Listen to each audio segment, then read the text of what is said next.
Meus irmãos, muito boa noite. Como é bom nós podermos estar aqui juntos para louvarmos, engrandecermos e exaltarmos o nome do nosso Deus. Lá no livro dos Salmos, o Salmo 117, ele nos diz assim: louvem ao Senhor todos os gentios, que todos os povos o louvem, porque grande é a sua misericórdia para conosco, e a fidelidade do Senhor dura para sempre. Aleluia. A fidelidade do Senhor dura para sempre. Grande é a sua misericórdia. Louvem ao Senhor. Todos os povos louvem ao Senhor. Nós vamos orar nesse instante, agradecer, porque Deus nos dá mais esta oportunidade, esse tempo, que nós podemos estar aqui juntos para louvá-lo, para engrandecê-lo, para exaltá-lo. Nós vamos agradecer a Deus porque mesmo sendo pecadores, Ele tem nos chamado ao arrependimento para que nós possamos buscá-lo, mesmo em um tempo tão complicado e tão difícil. Vamos orar nesse instante, vamos orar também pela vida do senhor Moisés, que nos acompanhou aí durante o início da caminhada dessa igreja, saiu do hospital, esses dias, então nós vamos pedir aí pela plena recuperação dele também, o senhor Moisés, que também está nos acompanhando, através aí da internet. Vamos orar? Pai santo e querido, louvado, engrandecido e exaltado seja o teu santo e bendito nome. Tu és Deus grande, Deus poderoso, Deus glorioso. Tu és o Deus de toda glória, toda majestade, todo poder. Honrado, glorificado e exaltado seja o teu nome, Deus. Que o Senhor, ó Deus, seja honrado através dos nossos lábios, das nossas ações, dos louvores, ó Deus, que prestaremos ao Senhor.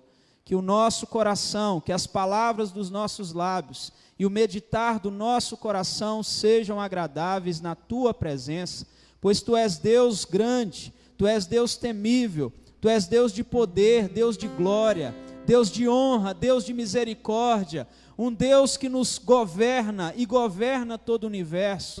Tu és Deus de tanta profundidade, de tanta imensidão, de tanto amor, de tanto cuidado. Louvado, engrandecido seja o teu nome. Leva-nos, Pai Santo, a buscarmos o Senhor com intensidade nesta noite. Quebranta o nosso coração, Deus, diante da tua presença. Ajuda-nos a reconhecermos os nossos pecados, os nossos erros, as nossas falhas. Ajuda-nos, ó Deus, a enxergarmos, ó Deus, tudo aquilo que temos feito e desagradado ao Senhor, tudo aquilo que tem desonrado ao Senhor. Ó Pai Santo, leva-nos ao verdadeiro arrependimento, Deus, ao corar de vergonha, ao entendimento, ó Deus, das nossas mazelas, dos nossos hábitos errados, dos nossos vícios, das nossas iniquidades, e perdoa-nos, ó Deus. Tu és Deus capaz de nos perdoar. A tua palavra diz que o Senhor é rico em perdoar, que o Senhor é rico em misericórdia, que o sangue de Cristo nos cobre de todo o pecado, de toda injustiça, e nós cremos, ó Deus, que podemos estar limpos pela tua palavra, pela obra de Cristo Jesus na cruz do Calvário. Pai Santo, clamamos nesse instante pela vida do senhor Moisés, pela sua plena e completa recuperação, pelo sustento do Senhor sobre a vida deste teu servo, um servo dedicado, comprometido, envolvido na tua obra, Deus, alguém que nunca, Pai, olhou para trás desde quando, ó Deus, colocou a mão no arado. Sustenta a vida deste teu servo, Deus, sustenta a vida dele, ó Pai, agora que está passando por dias difíceis e complicados, e assim nós clamamos por cada um dos teus filhos, dos teus servos, que passam lutas pessoais, lutas emocionais, que estão vivendo dias, ó Deus, de estresse profundo, de preocupação, ansiedade. Alivia o coração do teu povo, ó Deus, segundo a tua vontade. Nós cremos em ti, Deus, cremos num Deus que nos dá a paz que o mundo não pode dar. Por isso, Pai Santo, age no nosso meio, conforme a tua vontade, o teu querer, conforme aquilo, ó Deus, que o Senhor já preparou para nós. Fale conosco, Deus, e leva-nos para perto de ti. É em nome do Senhor Jesus que nós oramos. Amém, Senhor. Nós estamos recebendo aqui nosso amigo Moisés Lagares, já é um amigo de vários anos, mas nesse tempo de pandemia tem estado mais presente aqui conosco. Vamos louvar ao Senhor nesse instante.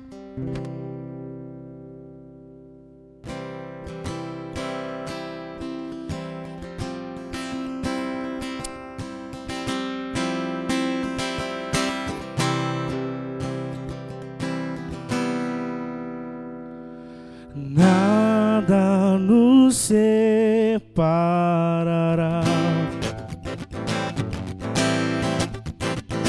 dos laços do teu grande amor.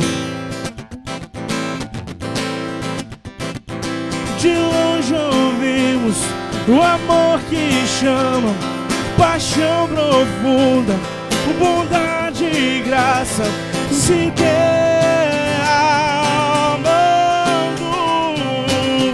é tão profundo, é tão imenso, encobre-nos. É furioso, é poderoso e abraça-nos. Só Ele pode devolver a vida aos corações. O Pai que seu Filho nos deu,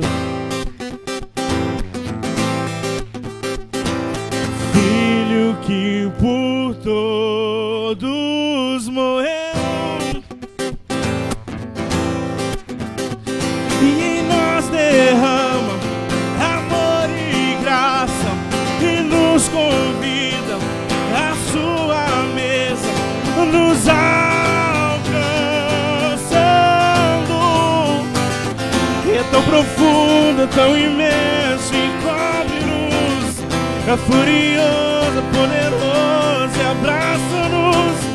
Só Ele pode devolver a vida aos corações. É tão profundo, é tão imenso e cobre-nos. É furioso, é poderoso e abraça-nos.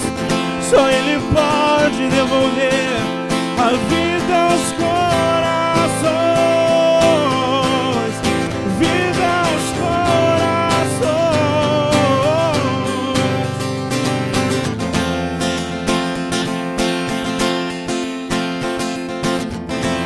Profundo, é tão imenso, encobre-nos, é furioso. Só Ele pode a vida aos corações. É tão profundo, é tão imenso, encobre-nos, é furioso. Só Ele pode devolver a vida aos corações.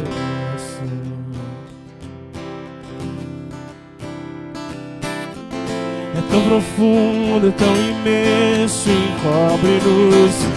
É furioso, é poderoso e abraça-nos. Só Ele pode devolver a vida aos corações.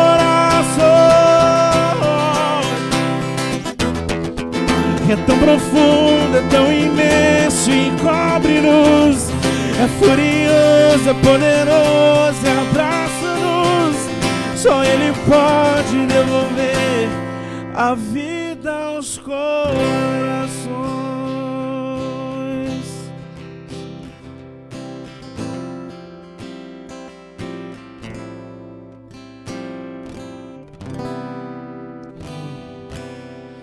Boa noite, meus irmãos.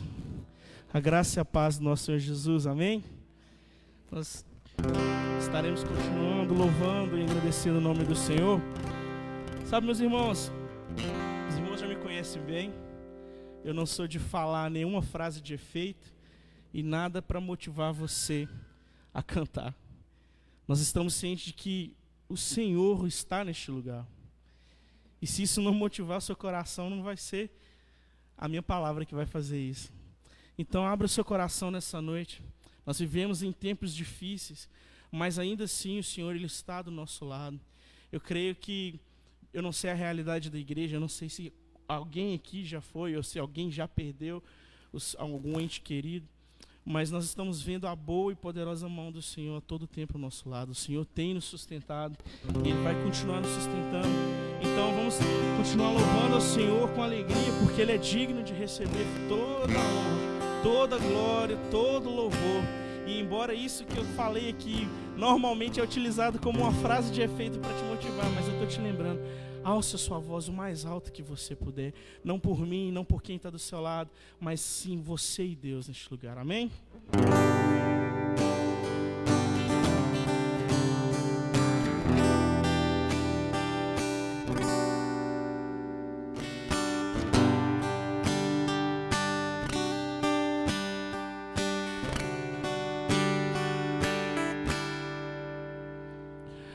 Eu te busco, te procuro, ó Deus,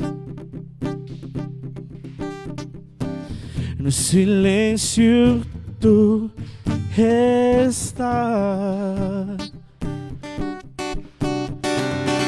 Eu te busco, toda hora espero em ti, revela-te a mim. Conhecer-te eu quero mais.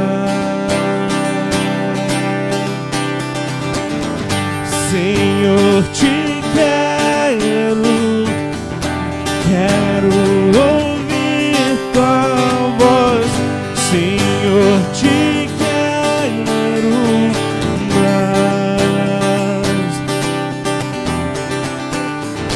Quero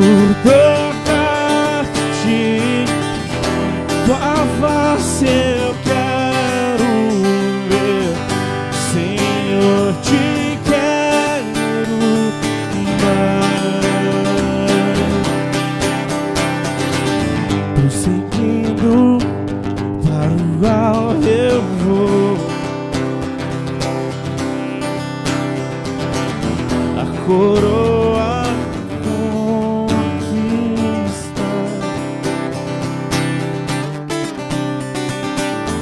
lutando, nada pode me impedir de seguir.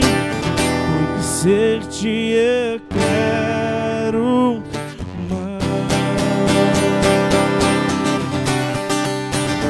Senhor, te quero ouvir tua voz. Senhor, te quero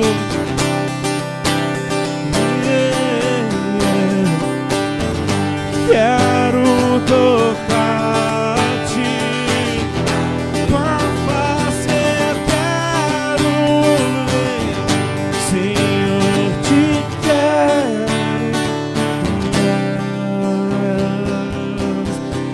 Os meus pés estão sobre a rocha que me sustentará eternamente.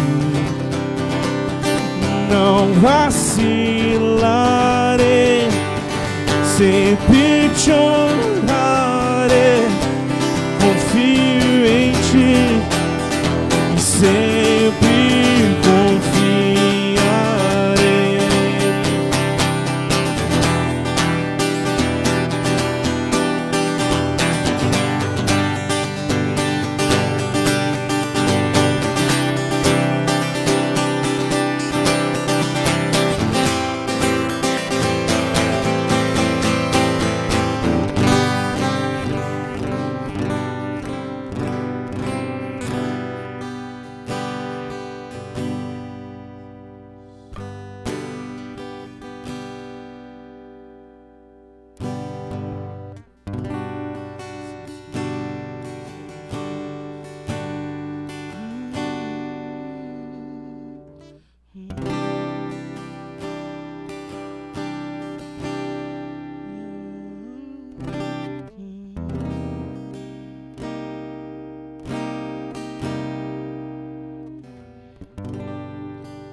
E sabemos que o Senhor está presente neste lugar.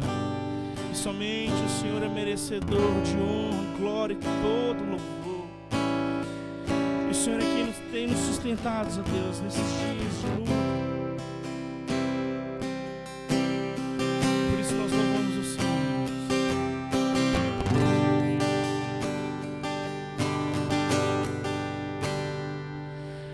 Que a minha dor seja testemunho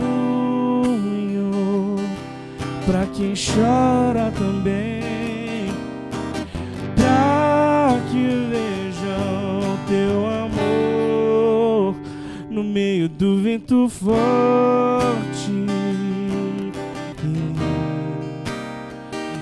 E quando eu chorar com medo, faz-me lembrar do tempo em que a brisa suave tocava meu rosto.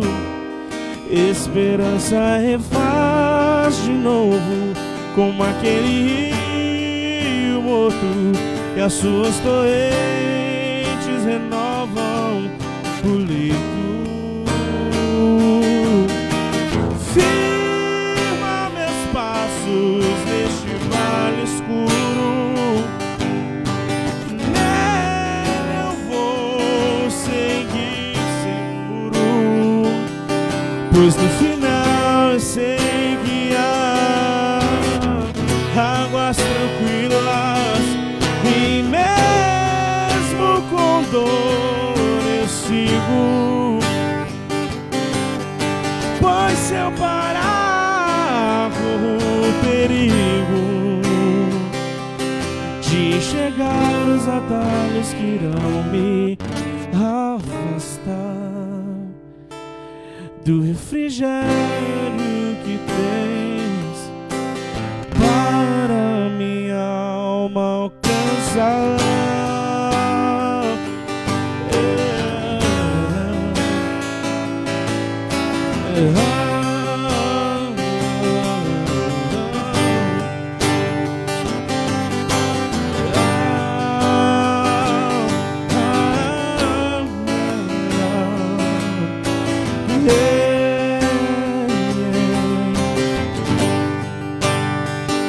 E quando eu chorar com medo, faz-me lembrar do tempo em que a brisa suave tocava meu rosto. Esperança refaz de novo com aquele rio morto, e as suas torrentes renovam o leito.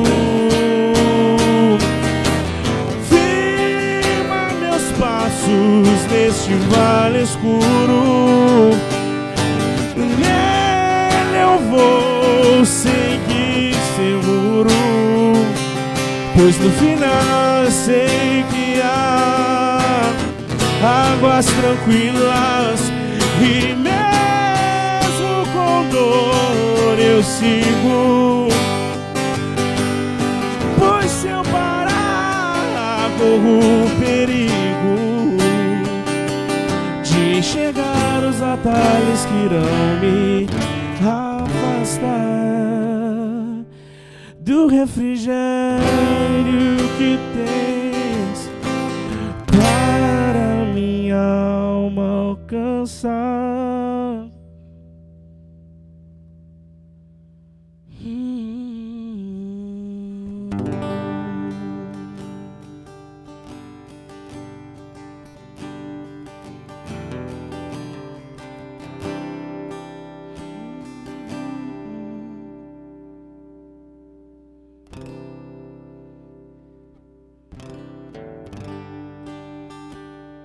Queria convidar você neste lugar, nessa noite, aí sentado onde você está, a encorajar você a louvar ao Senhor. Não simplesmente com canções, irmãos, mas neste momento com palavras. Eu queria que você manifestasse uma oração, alçasse a sua voz, uma oração de louvor e adoração ao nosso Deus. Que você erguesse a sua voz. Vamos encher essa casa de oração nessa noite. Eu queria encorajar você a estar fazendo isso. erga sua voz, manifeste a sua oração. Louve ao Senhor, agradeça ao Senhor. Nós louvamos o teu nome, Deus, porque o Senhor é digno.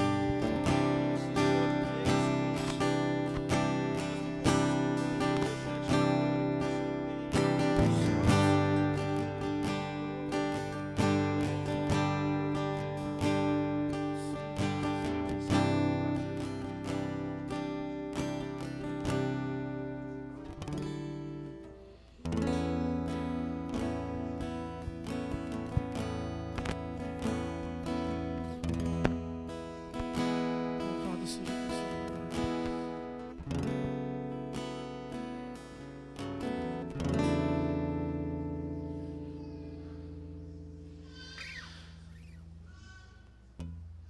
Eu tenho aqui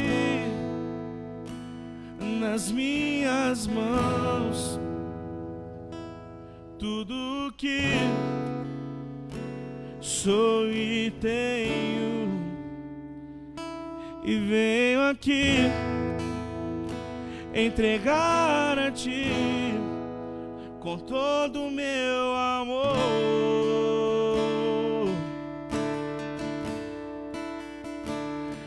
Jesus, és minha vida, és sim meu melhor amigo.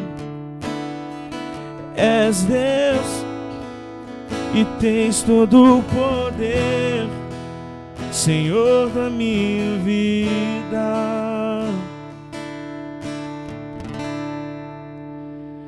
Eu tenho aqui nas minhas mãos tudo o que sou e tenho, e venho aqui entregar a ti com todo o meu amor.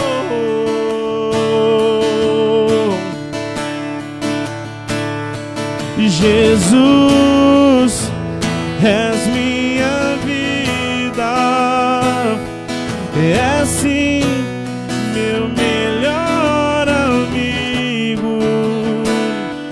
És Deus e tens todo o poder, Senhor da minha vida.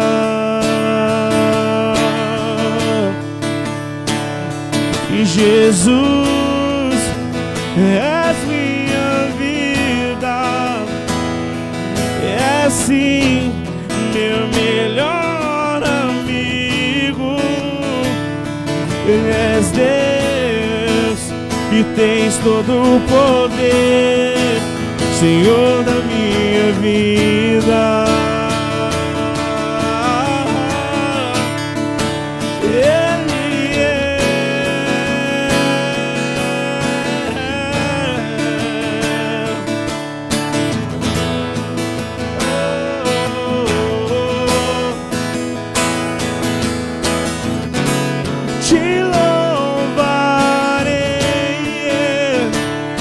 Com toda a minha vida,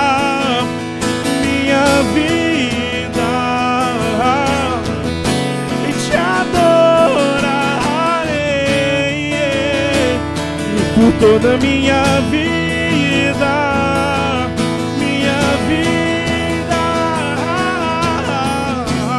te louvarei com toda a minha vida,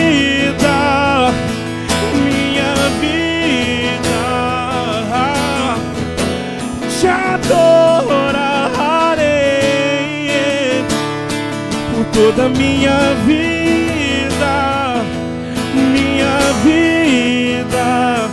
Jesus, és minha vida, és sim meu melhor amigo. És Deus e tens todo o poder, Senhor da minha vida.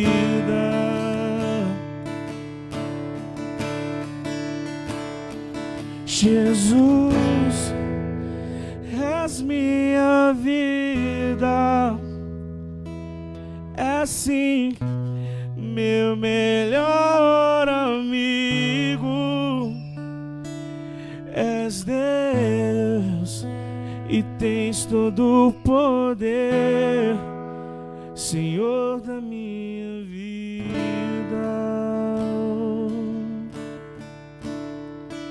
Senhor da minha vida,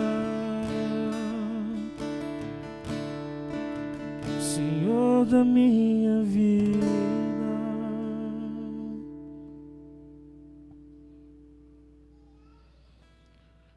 Nós declaramos isso nessa noite, Pai, que o Senhor de fato é o Senhor da nossa vida. E agradecemos ao Senhor, Deus, pelo privilégio de ainda poder cantar e bendizer o Teu nome, Senhor Deus. Aqui reunidos, ó Deus, com os irmãos, aqueles que estão na sua casa. Senhor, muito obrigado por esse período de louvor. Ó Deus, e nesse momento nós iremos ouvir e receber mais da Tua palavra, Deus. Que o Senhor fale aos nossos corações. E é o que nós clamamos nessa noite, em nome de Jesus. Amém.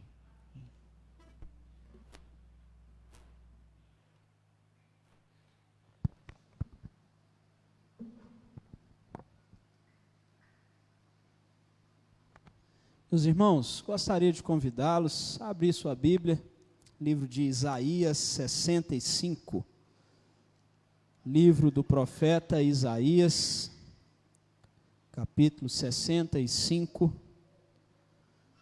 Nós leremos do versículo 17 ao versículo 25.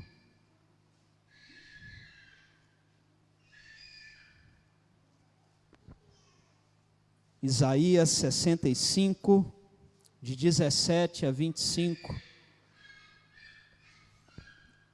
Este é um texto que fala sobre uma esperança para o nosso coração. Fala sobre os novos céus e a nova terra.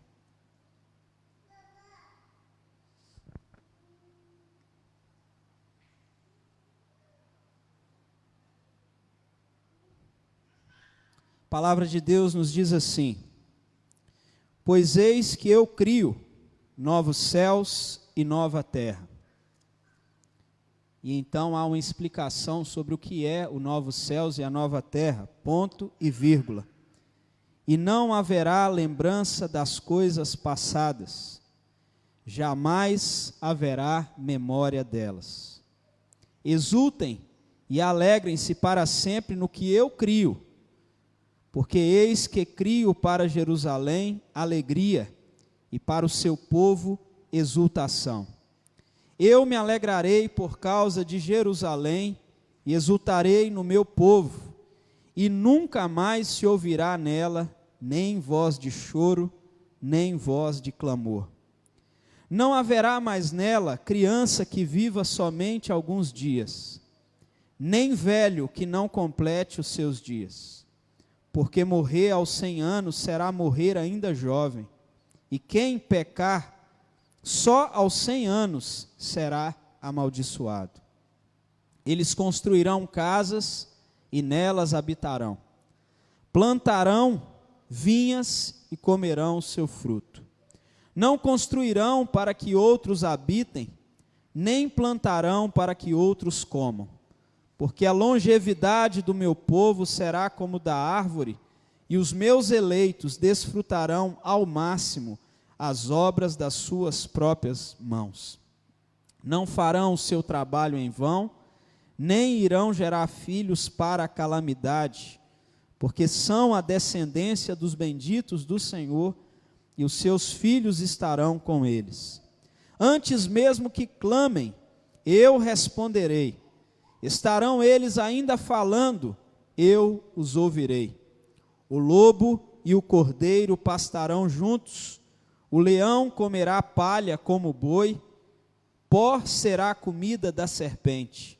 Não se fará mal nem dano algum em todo o meu santo monte, diz o Senhor. Meus queridos irmãos, esse é um texto que fala de uma nova criação de Deus e de uma esperança que nós temos do nosso futuro. Pela primeira vez na história, o mundo inteiro está mobilizado por causa de uma doença.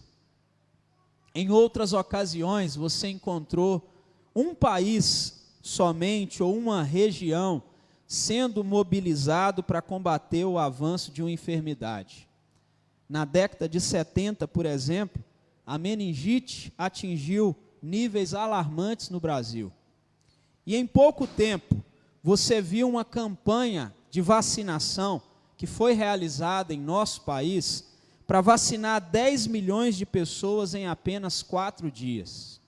Quem conviveu nessa época pode se lembrar.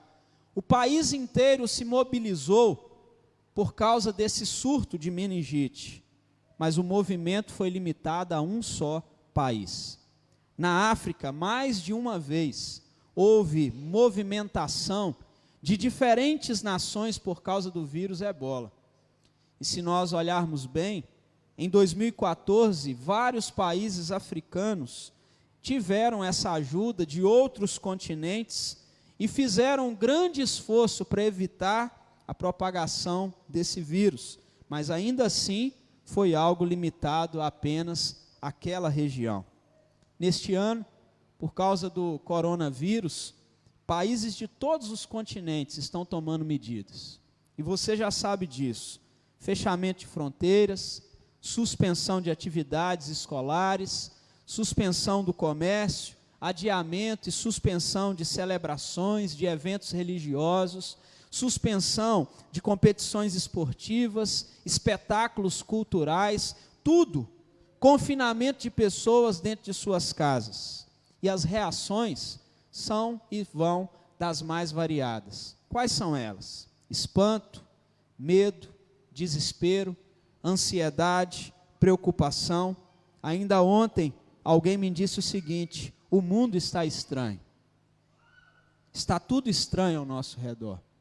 E é verdade, é um sentimento que todos nós compartilhamos. O mundo está estranho.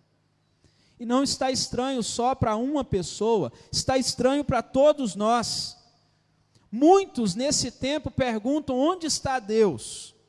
Outros procuram culpados em todas as esferas. Alguns vão dizer que o culpado está na política, outros vão dizer que está na economia, que o culpado é a cultura, ou que a culpa é espiritual. Tudo isso tem que nos levar a refletir sobre esperança. Uma esperança que existe em meio à pandemia, embora eu e você possa perguntar assim: pode haver esperança em meio a um tempo tão difícil? Mas o que a Bíblia diz sobre esperança? Podemos aprender algo realmente de valor sobre ela? Quando você vai para 1 Coríntios, por exemplo, 13, a Bíblia diz que a esperança está vinculada com a fé e com o amor. Que as três andam de mãozinhas dadas, que elas andam juntas, esperança, fé e amor. Mas essa fé que o texto está dizendo, que vem junto com a esperança, não é um sentimento que eu e você carregamos. Não é um sentimento de uma pessoa. Quando você vai para 1 Coríntios, diz que a fé é caracterizada pelo objetivo que ela tem, pelo foco que ela tem, por onde ela se apega. Eu me lembro que há alguns anos, algumas pessoas passaram a andar nas ruas e colocar em seus carros adesivos escritos simplesmente assim: fé. Camisas bem grandes escrito fé. E o nosso pastor Alexandro Barbosa, naquela época, então faz muito tempo, ele virou aqui do púlpito da igreja e disse o seguinte: outro dia eu vi uma mulher com a camisa escrito fé, bem grande. Então eu me perguntei: fé onde? Em quem? Onde a pessoa está depositando a sua fé? 1 Coríntios 13 está falando de uma fé que é depositada no Deus verdadeiro. E essa fé está ligada à esperança. Então a ligação da fé com a esperança no Deus verdadeiro vai mostrar que a nossa esperança não pode ser uma criação humana.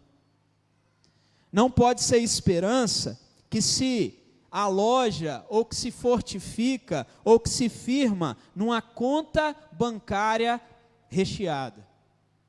Nem uma esperança que se fortifica numa saúde invejável.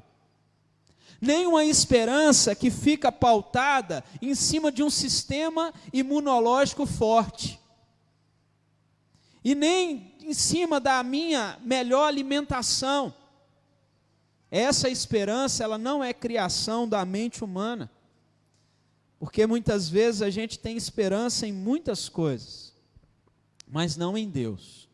Como eu dizia pela manhã, tem muita gente querendo passar de pai para filho a fé que ele tem, a herança espiritual que ele tem, mas ele não tem a fé genuína. Então, ele não está passando praticamente nada que vem de Deus. Muita gente diz ter fé.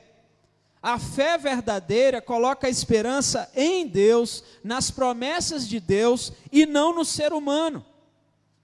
O profeta Jeremias, lá em Jeremias 17, versículos 5 a 8, ele vai dizer assim para o povo: não confiem nessas palavras que estão sendo ditas, palavras mentirosas, religião falsa.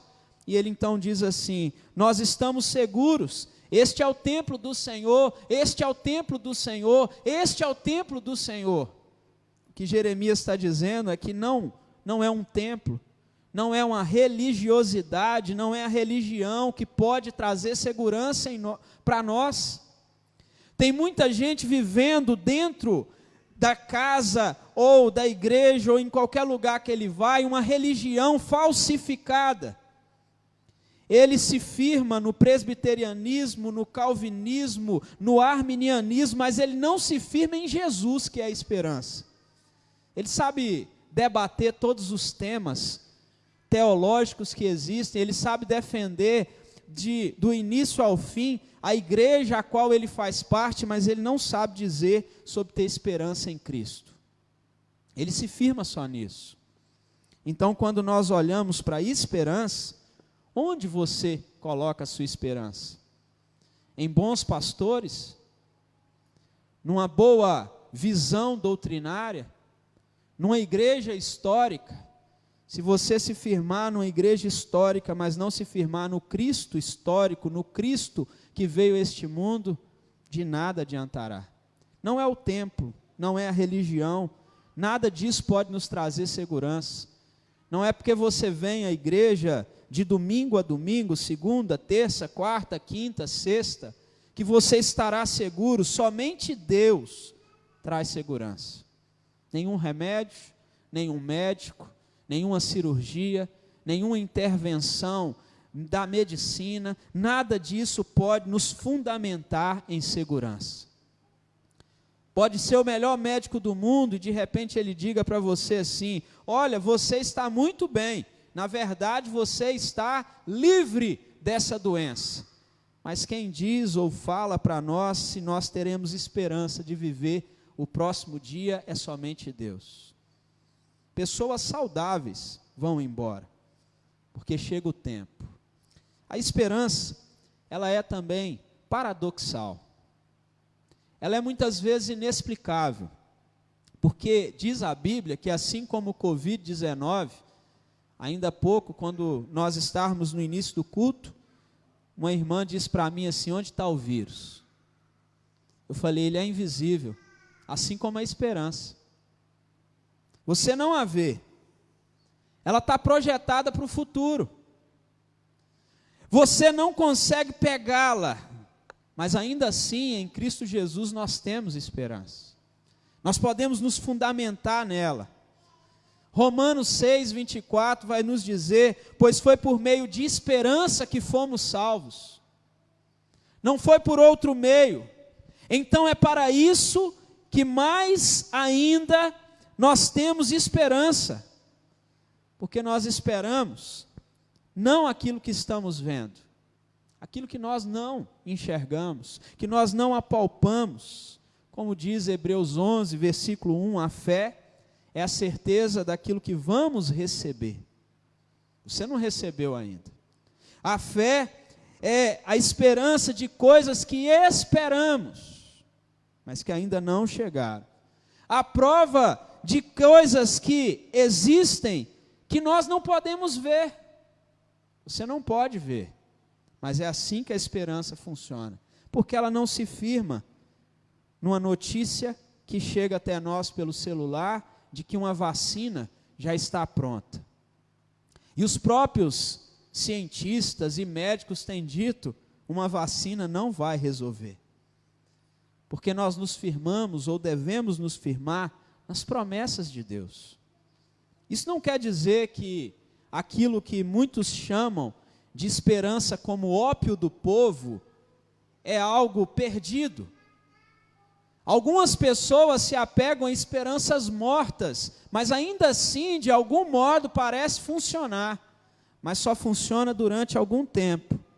Mas a esperança em Deus, em suas promessas, ela modifica a nossa perspectiva de vida.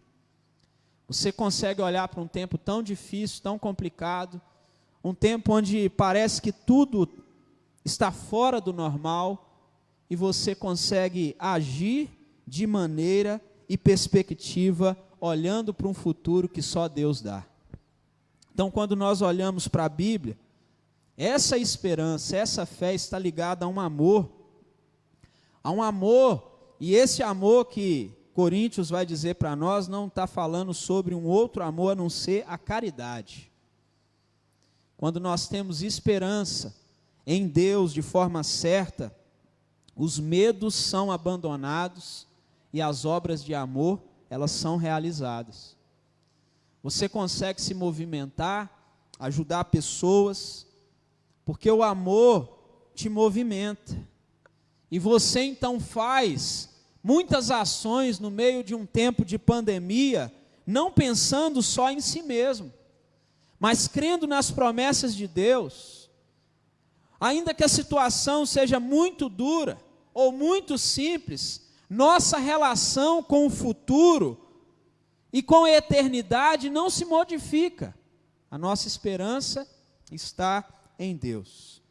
Quando nós estamos verdadeiramente, como disse aqui o primeiro cântico, na profundidade desse amor, tomados por esse amor, esse furioso amor, esse amor que nos abraça, cobertos por ele, nós tomamos todas as precauções que nós temos tomado, sem sucumbir no medo e no desânimo, sem se entregar à inquietação da alma, sem se entregar às ansiedades, sem se entregar ao pânico. Nós vamos confiar sempre na provisão de Deus, porque o nosso casamento com Deus é na saúde e na doença. E não é como o tipo de casamento na saúde e na doença que você conhece de muita gente que já foi abandonado no meio da doença. A nossa relação com Deus e o nosso casamento com Deus na saúde e na doença é o verdadeiro casamento na saúde e na doença. De Deus que anda ao nosso lado e cuida de nós em todas as situações. Ele é o Deus provedor.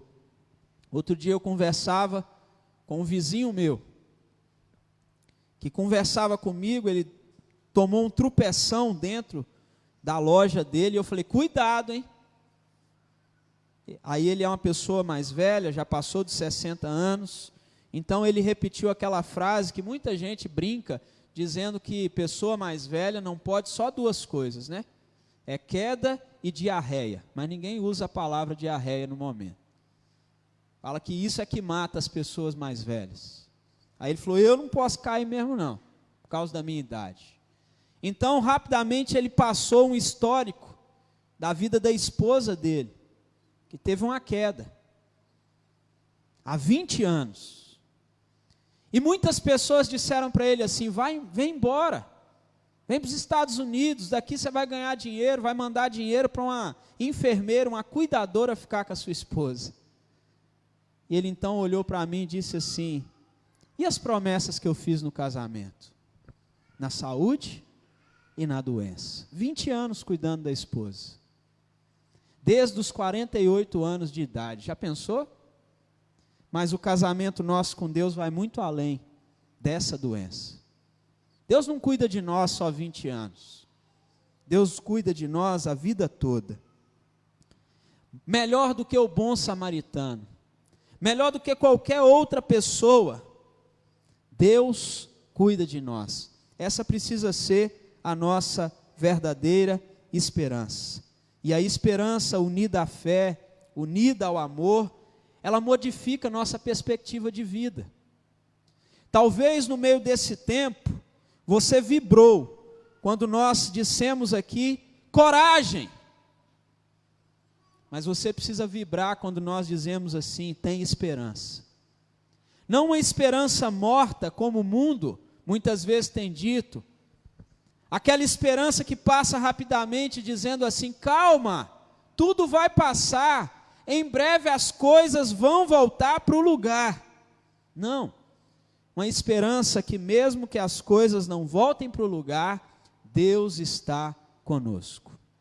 Mas falando sobre esperança, se a gente saudavelmente listasse todos os verbos que estão no tempo futuro, aqui em Isaías 65, 17 a 25, cada um desses verbos que estão falando do futuro, eles nos dão uma boa notícia. Enchem o nosso coração de esperança. O texto está dizendo para nós que no novos céus e na nova terra, na nova ordem, no novo tempo, nunca mais se ouvirão voz de pranto e tristeza, de angústia, de dor. Olha aí o versículo 19. E não haverá, e nunca mais. Tem gente que diz que não pode dizer nunca mais, mas a Bíblia pode. E ela cumpre. E o verso 19 está dizendo, nunca mais se ouvirá nela voz de choro, nem voz de clamor. Você já imaginou? Não haverá motivos para chorar. Essa é a nossa esperança. No novos céus e na nova terra, a boa notícia é que não vai ter mais choro. Não vai ter mais clamor, não vai ter mais angústia, não vai ter mais essa dor, nenhuma dor para ser chorada. Nada que te causará tristeza tal que lhe desça uma lágrima. Essa é a nossa esperança em Deus. Mas o verso 20 dá mais boas notícias. Nunca mais haverá uma criança que viva poucos dias. Quantas vezes a nossa esperança vai embora diante de um mundo terrivelmente corrupto, de um mundo terrivelmente maldoso e violento, que leva e toma a vida de crianças tão novas, muitas vezes sequestradas, violentadas, mortas por doenças terríveis. Crianças que se tornam objeto de prostituição, que roubam-lhe a infância. E a boa notícia que Isaías nos dá é que nunca mais haverá uma criança que viva poucos dias. Isso é esperança. Entender que Deus está nos prometendo aquilo que homem nenhum pode prometer.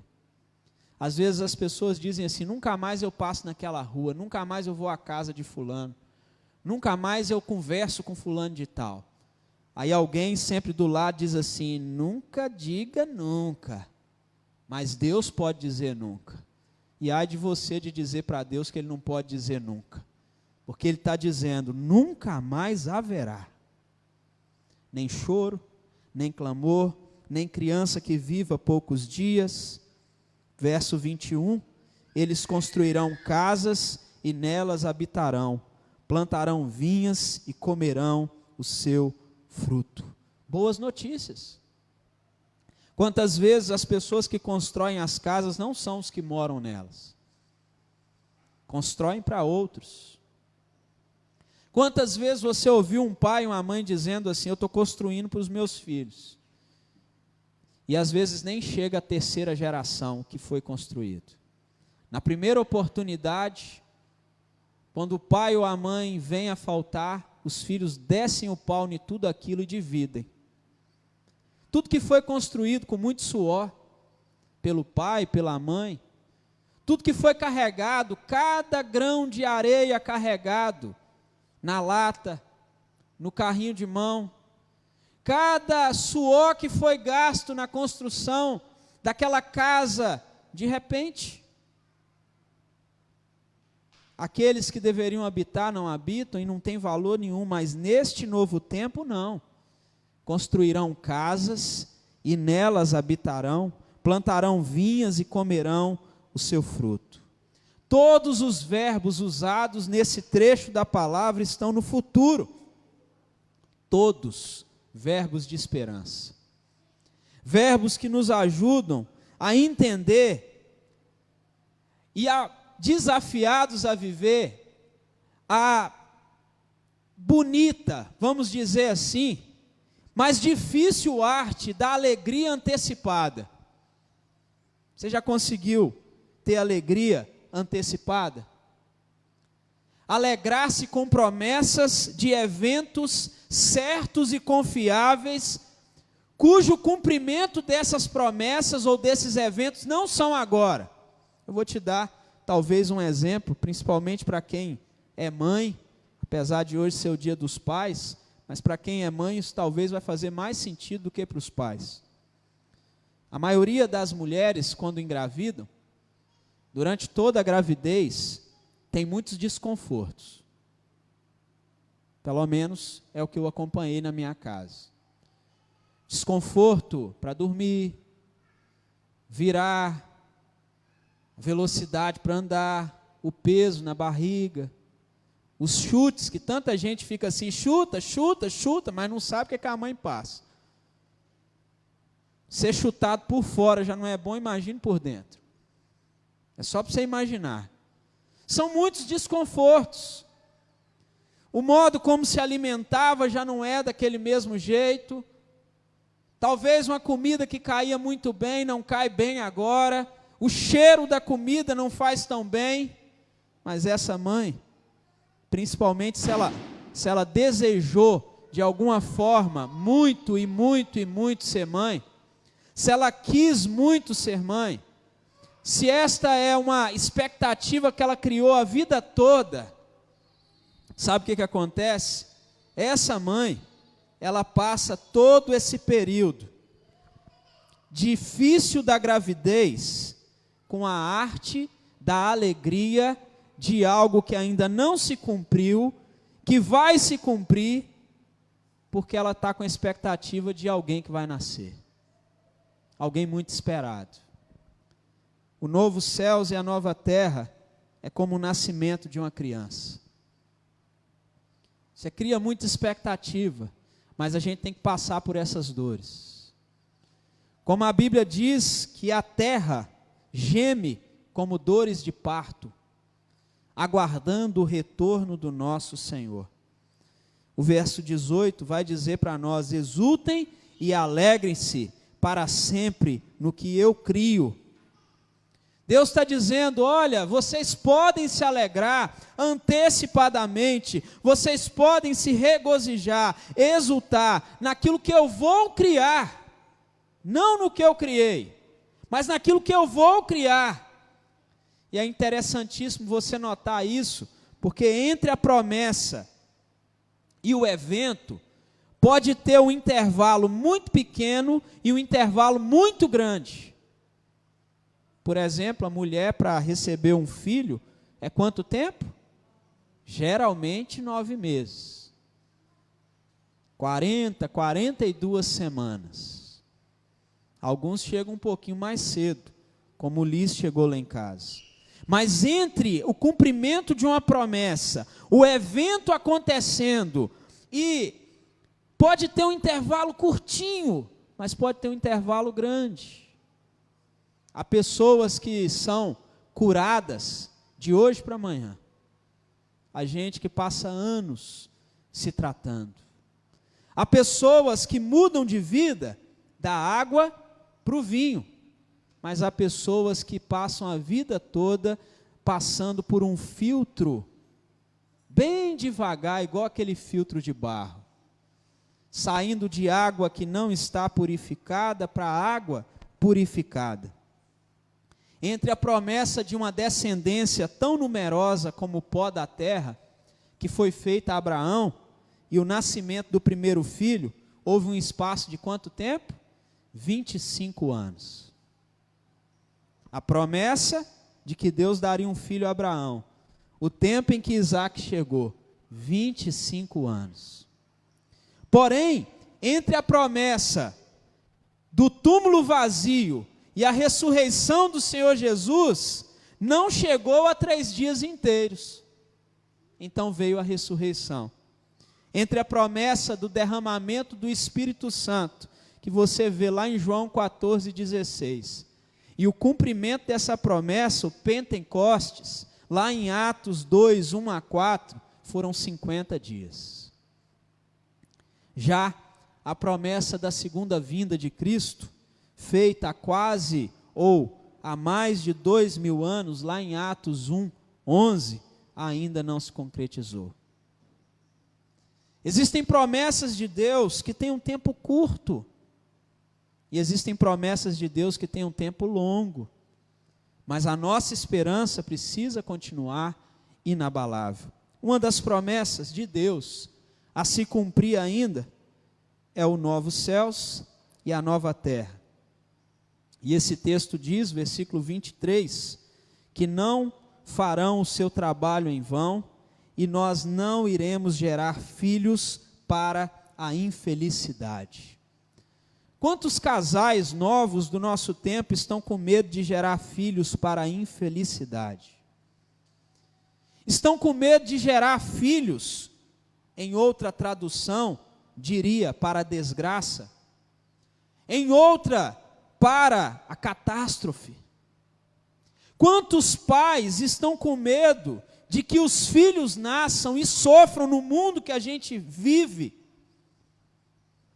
Que eles possam ir embora antes do tempo, ainda bebês, mas na nova criação, essa é a nossa esperança, não haverá criança que viva poucos dias, e nem um idoso que não complete os seus 100 anos de idade.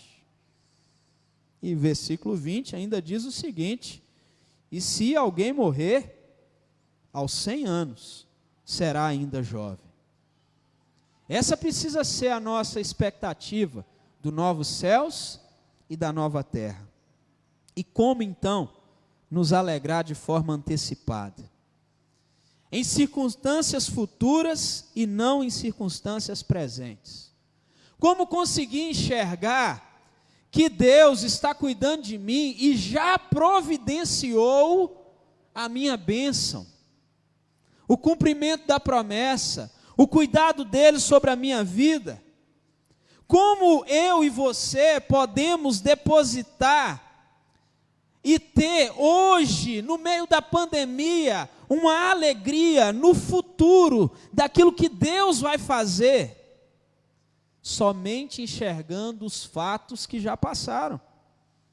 O caminho da plenitude de Deus até a salvação em Cristo Jesus, o caminho do cumprimento das promessas de Deus. Lá em Gênesis 3,15, a palavra de Deus disse que a mulher esmagaria a cabeça da serpente. E quanto tempo passou até a chegada do Cordeiro de Deus que tira o pecado do mundo? Foi muito tempo.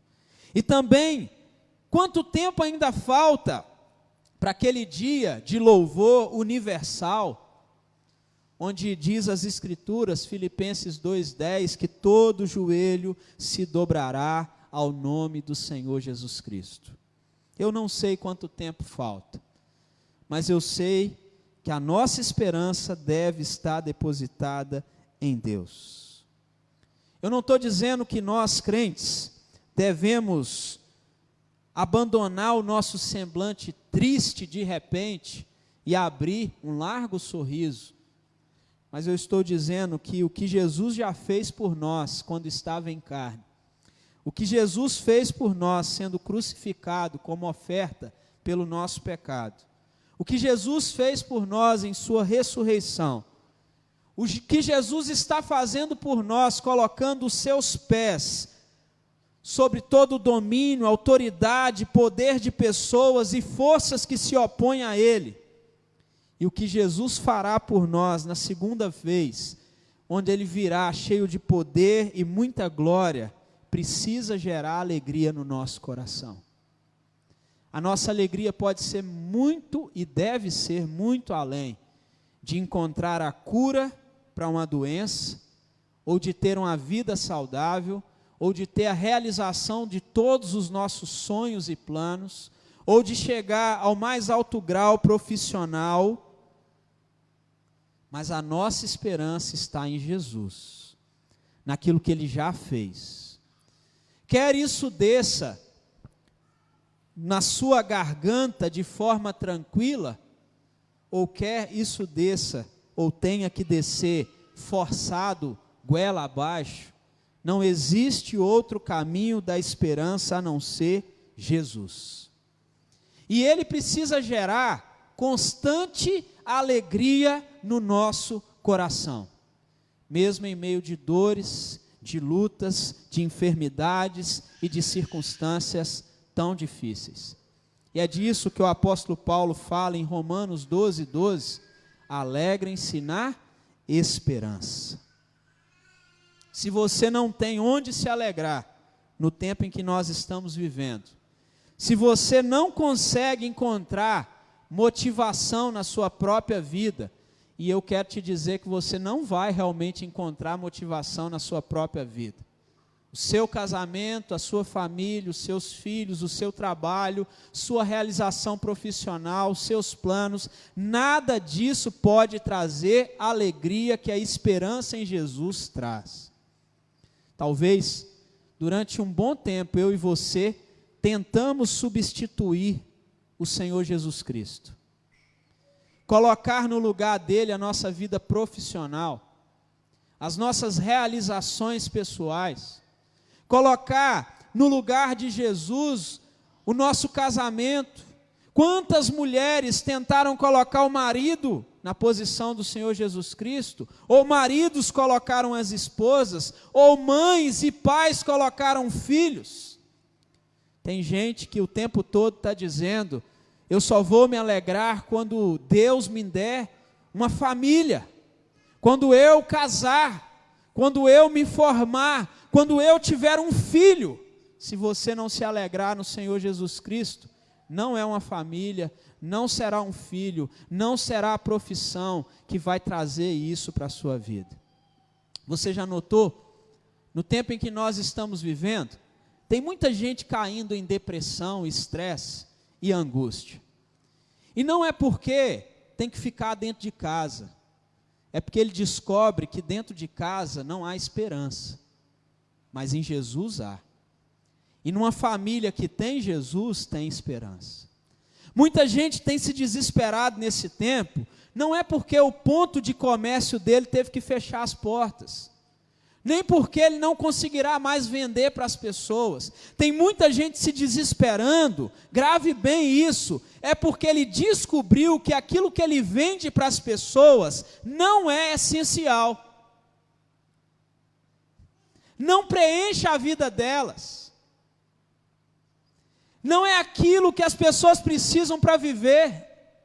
Então ele descobriu que não são os apetrechos, não é a roupa que ele vende, não é aquilo que ele oferece. Muita gente sempre imaginou, nossa, o que eu vendo, o que eu faço, a minha profissão é essencial. Nesse mundo essencial é só Jesus. E se a gente fizesse uma boa prática de pegar uma lista sobre o que é essencial na sociedade para ficar aberto, o único lugar que deveria ficar aberto é o nosso coração para receber Jesus. Porque com Jesus, a gente tem o essencial. Sem Ele, você pode ter comida, você pode ter uma panela cheia, um armário repleto, mas sem Jesus você não tem nada. Nós vamos olhar para as Escrituras, essa que não mente, e ela diz que é melhor você estar numa casa que tem paz, que tem Jesus, comendo um pão seco, mas tendo paz que vem de Jesus, do que uma casa com um grande banquete onde só tem brigas. Sabe, você realmente encontrou ou descobriu o que é essencial? Jesus é essencial. Não são os seus filhos, não é o seu marido, não é a sua esposa, não é a sua melhora, nem é a sua saúde inabalável. O essencial é ter Jesus, na saúde e na doença, na riqueza e na pobreza, e nem a morte há de nos separar. Vamos orar? Pai querido e amado, Deus, nós só podemos afirmar o quanto nós precisamos do Senhor Jesus nas nossas vidas.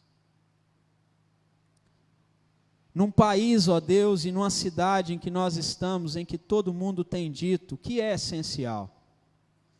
É a igreja ficar aberta? Não, porque existe muita igreja que não tem Jesus. Tem muita programação, Deus.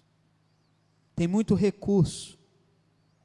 Tem muitos apetrechos. Tem muito design, mas não tem Jesus. Ó Deus, quantas vezes nós temos vivido religiosidade e um evangelho sem o Senhor Jesus, como se isso fosse possível. Mas isso tem feito parte, ó Deus, do nosso momento atual e do mundo atual. Deus Santo, nos ajude a enxergar o que é essencial, Pai. A entender, ó Deus, que a nossa satisfação só acontecerá se nós tivermos verdadeiramente Jesus na nossa vida. Que só haverá alegria verdadeira no casamento se tiver Jesus conosco no casamento. Que só haverá satisfação na realização de um grande sonho se tivermos Jesus como a nossa essência. Ó Deus, Jesus é a nossa esperança, não este mundo. Não ter uma família, não realizar, ó Deus, os nossos planos profissionais, não receber uma boa notícia a respeito do que passamos. Ajuda-nos, ó Deus, a enxergarmos que sem Jesus nós não temos nada. Nada, Deus. Ajuda-nos a entender o que é, Deus, verdadeiramente, e onde está verdadeiramente a nossa esperança, Pai. E aí sim, através dessa esperança, Deus, leva-nos a desenvolvermos as obras, a atuarmos nesse mundo, Deus, de modo que demos um testemunho inabalável de quem é o Senhor. Pai Santo, ajuda-nos como igreja a depositarmos a nossa esperança no lugar certo, Deus. A nossa confiança no lugar certo. Não fazermos, ó Deus, como tantas outras pessoas têm feito. Todos os dias, Deus, se encharcando de notícias, esperando encontrar alguma boa notícia, Deus, sobre o tempo em que vivemos. Ajuda-nos, ó Deus, a mergulharmos na Tua palavra, nas Tuas promessas, de que o Senhor, ó Deus, cumprirá aquilo que o Senhor prometeu, ó Deus, e renova em nós uma alegria no futuro, daquilo que o Senhor criará, Deus.